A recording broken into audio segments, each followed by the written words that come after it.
Vamos abrir a Bíblia, a palavra do nosso Deus, em Marcos capítulo 9.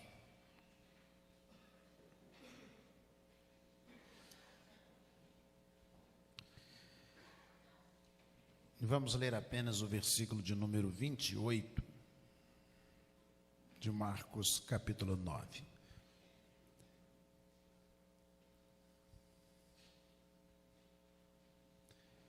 Preste bem atenção à narrativa desse texto, os detalhes. É só um versículo, mas preste bem atenção. Quando Jesus entrou em casa, os seus discípulos lhe perguntaram, em particular, por que nós não pudemos expulsá-lo? Volta ao início do versículo, por favor. Quando Jesus entrou em casa, os seus discípulos lhe perguntaram, em particular, por que nós não pudemos expulsá-lo? Vamos orar?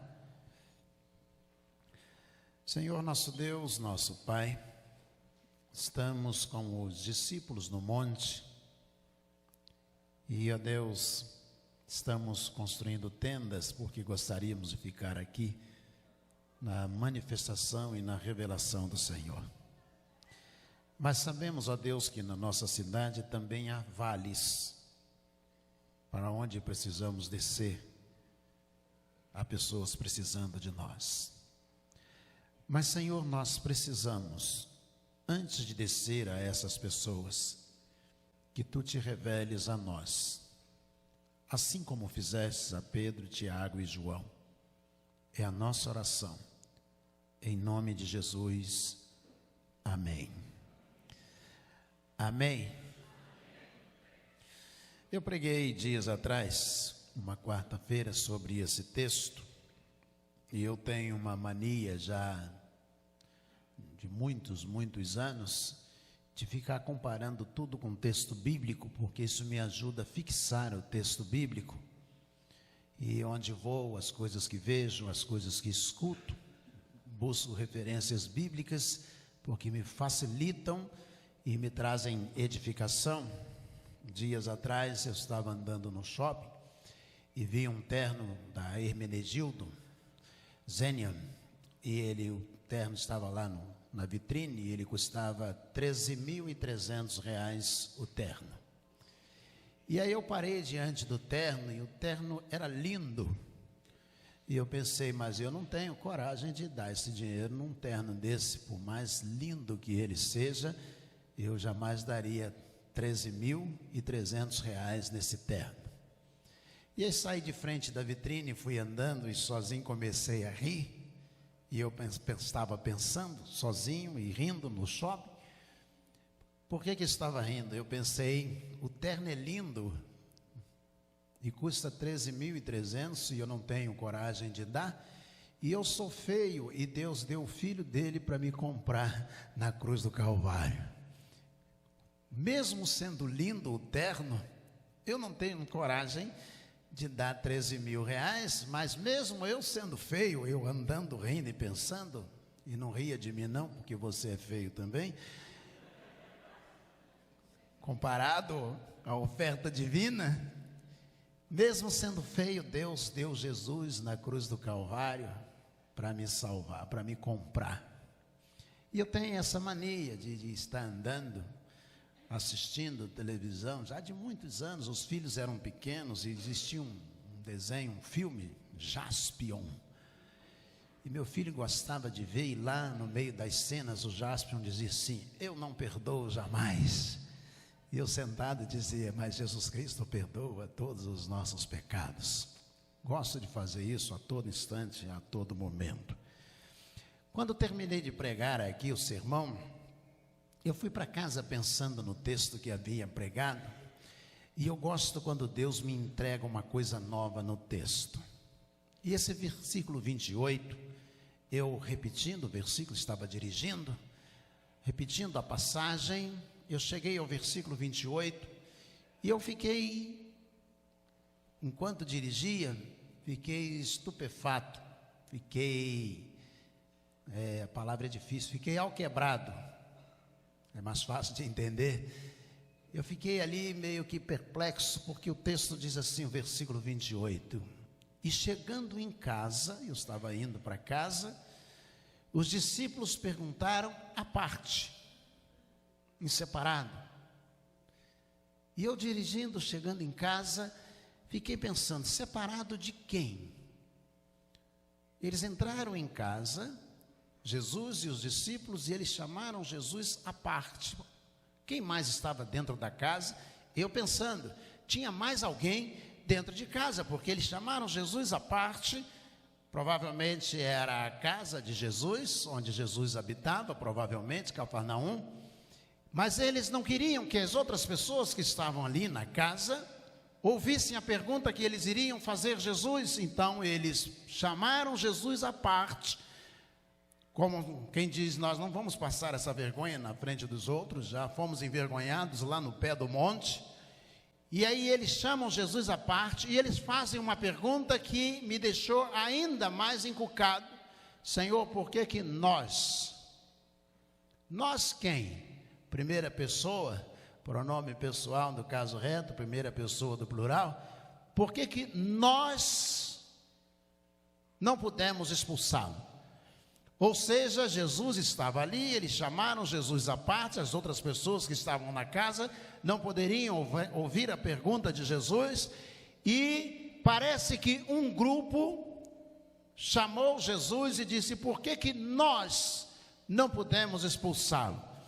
E enquanto estava estacionando o carro na garagem, fazendo os movimentos, eu comecei a lembrar do início do texto, que eu gostaria de compartilhar essa experiência com os irmãos.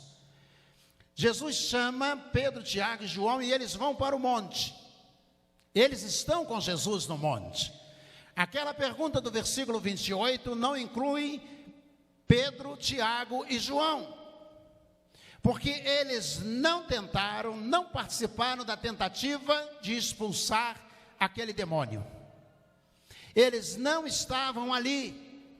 Ou seja, a possibilidade de que eles tenham pedido que Pedro, Tiago e João se afastassem para que não pudessem ouvir a pergunta deles, também estaria presente dentro desse texto. Se não alguém da família, pelo menos Pedro, Tiago e João, eles poderiam ter pedido dizendo, nós podemos conversar com Jesus e vocês três não. Porque Pedro, Tiago e João não haviam tentado, não haviam estado lá, não haviam estendido as mãos e declarado que aquele espírito deveria sair. Ou seja, provavelmente eles estão com Jesus, os outros discípulos, sem Pedro, Tiago e João. E aí eles fazem a pergunta a Jesus, por que que nós não conseguimos expulsar? Pedro, Tiago e João provavelmente não poderiam fazer parte desta pergunta.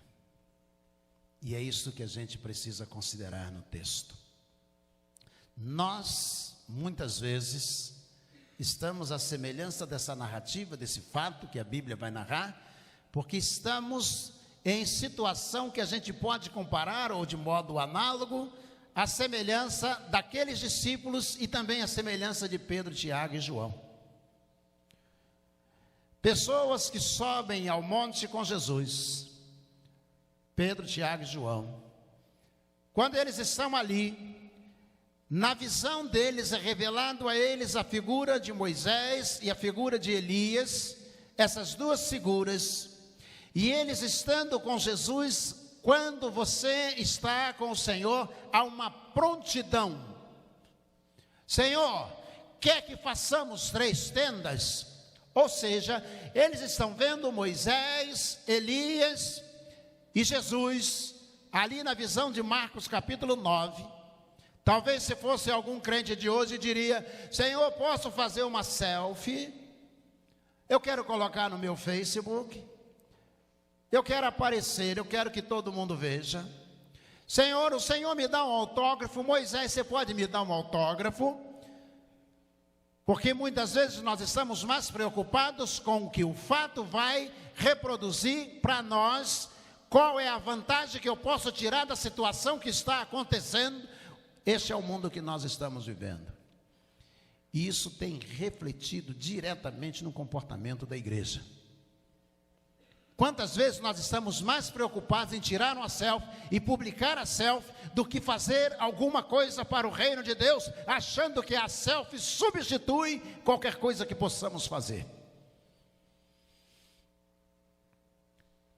A prontidão, a experiência da presença imediata de Jesus.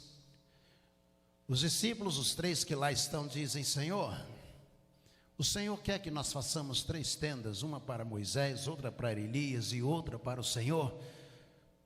A gente quer fazer alguma coisa, a gente quer servir de alguma maneira. Nós queremos ser úteis nesse momento, nessa revelação que o Senhor está trazendo. Nós queremos ser usados para abençoar a presença dos senhores, porque o Senhor está abençoando as nossas vidas. Quantas vezes nós estamos muito mais preocupados com aquilo que a gente vai receber, com aquilo que a gente vai ganhar. É a adoração da satisfação pessoal. Eu ganho o quê? Eu vou porque eu vou me sentir bem. Eu vou porque eu vou vou ganhar alguma coisa, eu vou tirar alguma coisa do reino de Deus. Eles não estão preocupados com isto.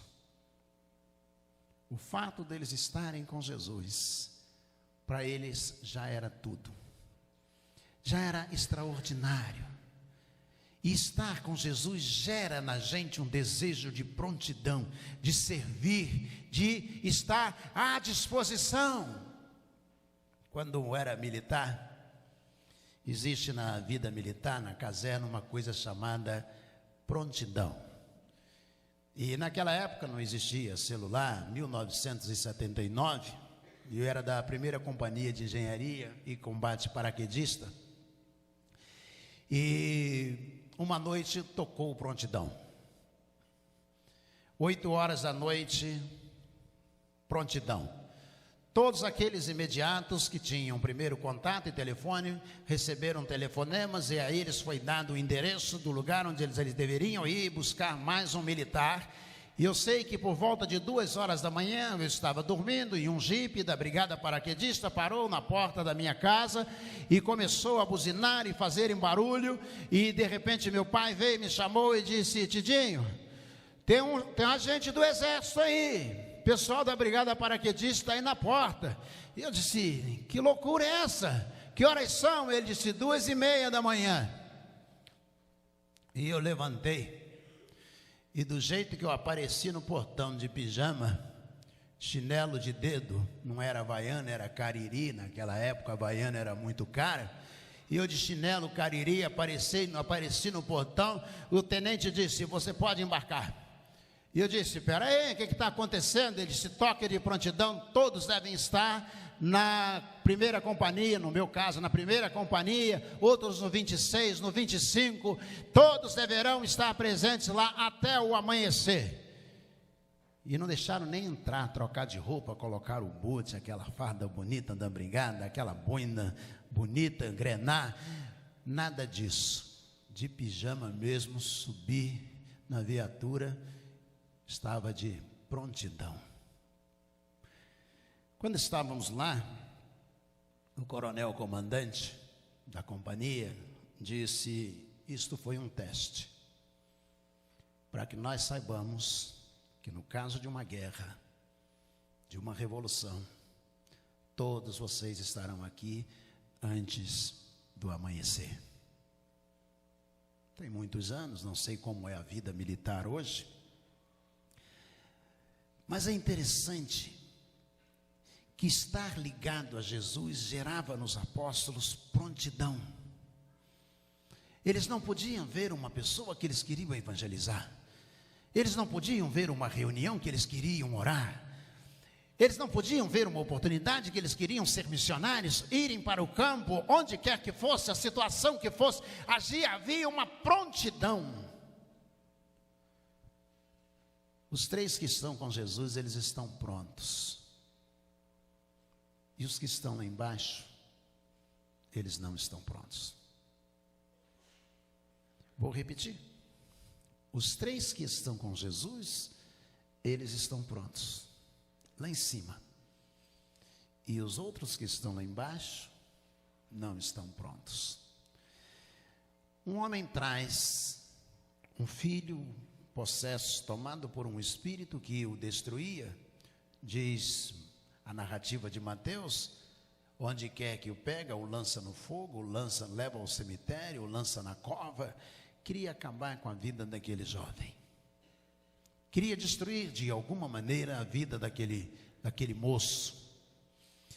E aí o pai, ele está ali, ele traz o filho e ele entrega aos apóstolos.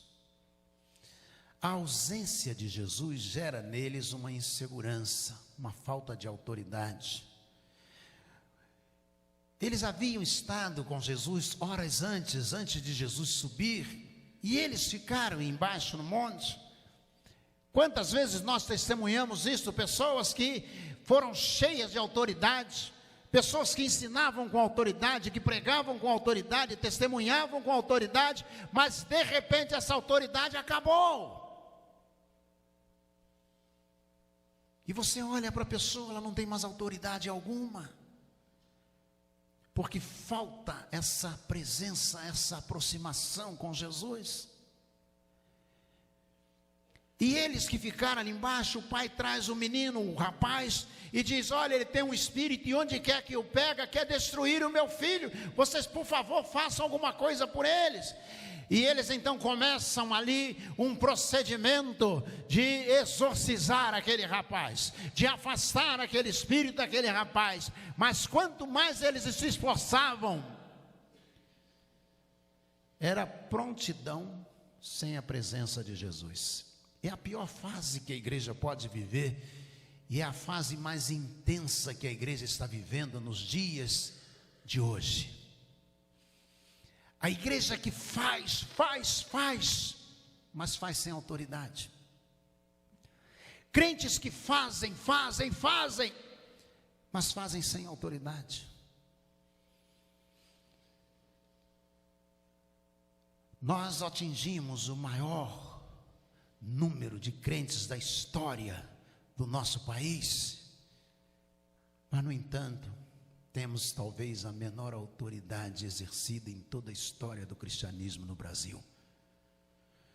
Estamos tomados de escândalos por toda parte, escândalos causados pelos evangélicos. Pessoas se aproveitam de evangélicos que brigam em si, porque um é de Paulo, o outro é de Apolo. Não. A igreja de Corinto, Paulo repreende porque eles estavam discutindo. Eu sou de Paulo, que Paulo é um grande escritor, um grande pregador. E outro disse: eu sou de Apolo, que é um grande pregador. Paulo repreende porque eles estavam tomando partidos de 2 grandes líderes do cristianismo. E tem crente brigando por causa de 2 bestas, um defendendo Lula e outro defendendo Bolsonaro. Crentes que entram em atrito, discutem na internet. Paulo repreende porque um diz: eu sou de Apolo, o grande doutrinador. E o outro diz: eu sou de Paulo, o grande implantador de igreja. E muitos ficam feitos umas bestas, indo para a internet, não evangelizam uma pessoa porque não tem autoridade na vida cristã. Não é capaz de fazer uma visita para orar por alguém porque não tem autoridade na vida cristã. Não é capaz de participar de um estudo bíblico porque não tem autoridade na vida cristã. E quando você não tem autoridade na vida cristã, você quer produzir outras coisas diferentes daquelas que são para o reino de Deus. Eles estão lá embaixo e eles estão fazendo, mas sem autoridade. Eles estão trabalhando, mas sem autoridade. Quando Jesus desce do monte, o pai do menino é quem se aproxima de Jesus. Não são os apóstolos que ficaram lá embaixo. Ele se aproxima de Jesus no meio da multidão e diz: Senhor, eu tenho um filho e tem um espírito que onde quer que o apanha, quer destruir o meu filho. E eu trouxe para que eles pudessem expulsar esse demônio, e eles não puderam expulsar. Você já pensou uma igreja, um crente sem autoridade, fazendo um monte de coisa no mundo em que ele vive, porque ele não tem autoridade no reino de Deus, ele procura outra coisa, está agarrado a outra coisa, está pensando em outra coisa, porque no reino de Deus ele não tem autoridade? E aí ele olha para Jesus e diz: e se o Senhor puder fazer alguma coisa, tem compaixão e ajuda-nos. O plural daquele homem reflete muito que a gente não pode fugir. Ajuda-nos. Poderia ele dizer: ajuda o meu filho.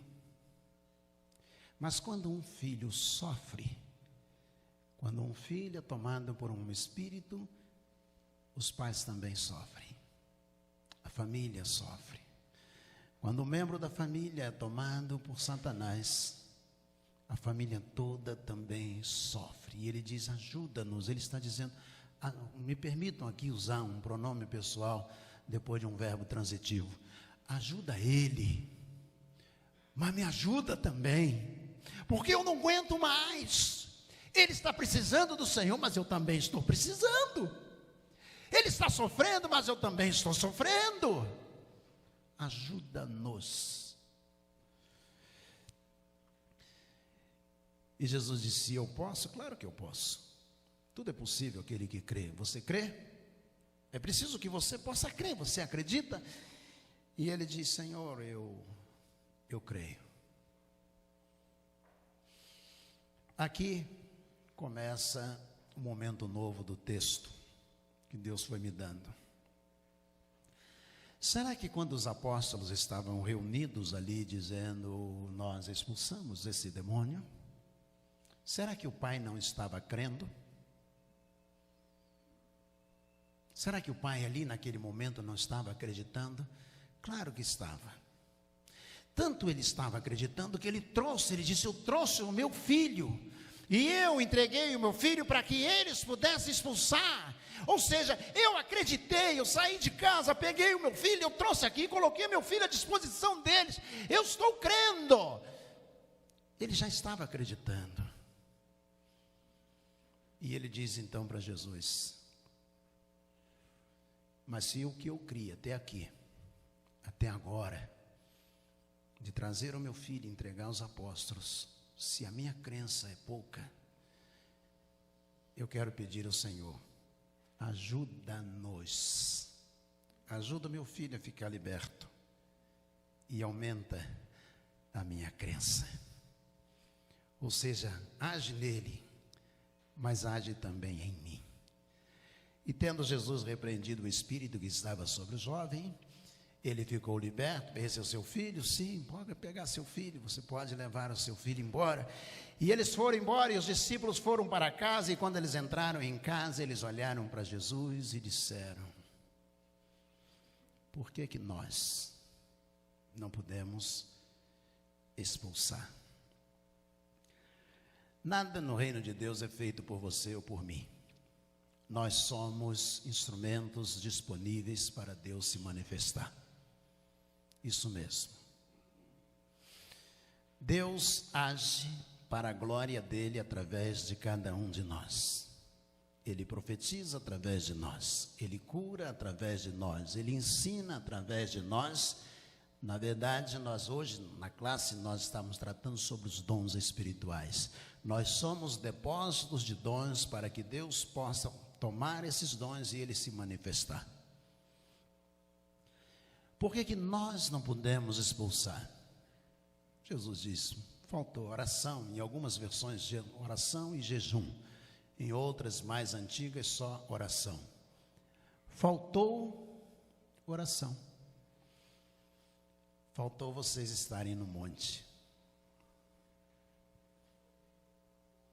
Lá no monte, a coisa é diferente. do que embaixo, onde vocês estavam. Muitos crentes não têm autoridade, porque elas não querem subir ao monte. A linguagem é figurativa, tá? Não querem subir o monte. Às vezes a pessoa fala, pastor, vamos orar no Açu? Eu falo, por quê? Porque orar no monte é bom. Eu falei, aqui já está 780 metros do nível do mar, é só orar aqui, a gente já está no monte.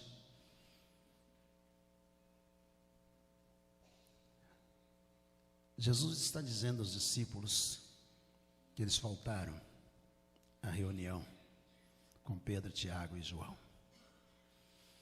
E toda vez que a gente falta uma coisa logo a seguir para nós chamada autoridade. Você pode bater palma, o bêbado também pode. Você pode gritar e pular no templo, o bêbado, o adúltero, pode também.